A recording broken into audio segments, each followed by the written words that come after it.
정세균 국무총리가 LH 직원 땅 투기 의혹과 관련해서 정부 합동특별수사본부를 설치하겠다고 했죠. 공직자의 투기는 국민 배신 행위라면서 철저한 수사를 지시했습니다.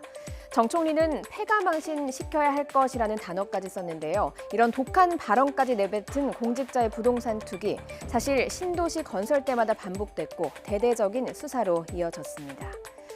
주택난이 극심했던 1980년대 노태우 정부는 집값 안정을 위해서 서울 근교 5개의 도시에 일기 신도시를 건설하겠다고 발표했습니다. 하지만 계획을 발표한 뒤 땅값은 폭등했습니다. 노태우 당시 대통령은 곧바로 검찰 합동수사본부 설치를 지시했고요. 검찰은 1년 2개월 동안 수사를 벌였습니다. 이때 금품 수수와 문서 위조 등에 연루돼 구속된 공직자가 131명이었습니다. 지금의 국토부인 건설부 소속 공무원도 포함됐습니다.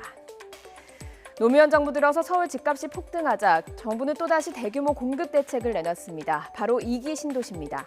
하지만 앞선 경험에 따라 신도시 개발 소식은 돈을 벌 수 있다는 생각으로 이어졌고요. 결국 부동산 투기가 들끓는 사태로 이어졌습니다. 집값을 잡겠노라 약속했던 노무현 당시 대통령은 다시 칼을 빼들었습니다. 부동산 투기 사범과의 전쟁을 선포했습니다. 특히 부동산 문제만은 투기와의 전쟁을 해서라도 반드시 안정시킬 것입니다. 쓸 수 있는 수단, 합법적인 수단은 다 쓰는 것이 정당하다고 생각합니다. 2005년 15년 만에 다시 부동산 투기를 잡기 위한 검찰 합동수사본부가 설치됩니다.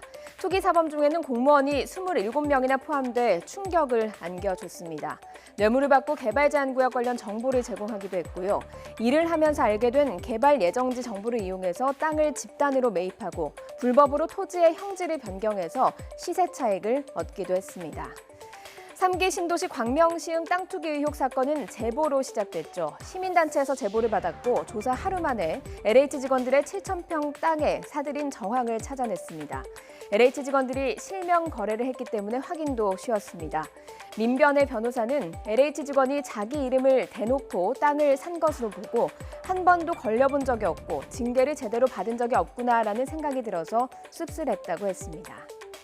LH 직원들의 땅 투기 의혹, 방법은 치밀했습니다. 신도시 지정 전 미리 산 땅을 보상이 극대화될 수 있게 지분을 쪼개고 묘목을 심은 정황이 드러났죠.